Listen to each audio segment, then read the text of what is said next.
তুমি কি কখনো ভেবেছো কেন তুমি এত চেষ্টা করেও সফল হতে পারছো না? কেন তুমি শুরু করো অনেক উৎসাহ নিয়ে কিন্তু মাঝপথে গিয়ে থেমে যাও? আজকের এই গল্পটা হয়তো তোমাকে সেই উত্তরটা দেবে। একটা ছেলে ছিল, তার চোখে ছিল আকাশ ছোঁয়ার স্বপ্ন। সে সফল হতে চাইতো, নিজের বাবা মায়ের মুখে হাসি ফোটাতে চাইতো। কিন্তু একটা সমস্যা ছিল, সে শুধু চাইতো, তার ভেতরে সেই তীব্রতা ছিল না। প্রতিদিন সে তার বাবাকে একটা প্রশ্ন করত, বাবা, আমি কবে সফল হব? বাবা শুধু হেসে বলতেন, সময় হলে বুঝবে। দিন যায়, মাস যায়, তার বন্ধুরা সবাই এগিয়ে যেতে থাকে। কেউ ভালো চাকরি পায়, কেউ নিজের ব্যবসা শুরু করে। কিন্তু ছেলেটা, সে একই জায়গায় আটকে থাকে। ধীরে ধীরে হতাশা তাকে ঘিরে ধরে। একদিন সে আর সহ্য করতে পারল না।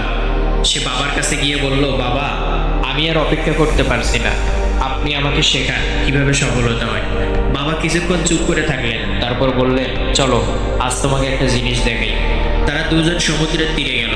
চারপাশে শুধু ঢেউয়ের শব্দ, শান্ত কিন্তু গভীর। ছেলেটা ভাবছিল, এখানে এসে আমি কি শিখবো। বাবা তাকে নিয়ে ধীরে ধীরে পানির ভেতরে নামলেন। পানি যখন বুক পর্যন্ত উঠল, বাবা হঠাৎ করে জিজ্ঞাসা করলেন, ধরো, তুমি এখন পানির নিচে আসো এবং তুমি শ্বাস নিতে পারছো না, তখন তুমি সবচেয়ে বেশি কি চাইবে? ছেলেটা অবাক হয়ে বলল, আমি শুধু শ্বাস নিতে চাইবো।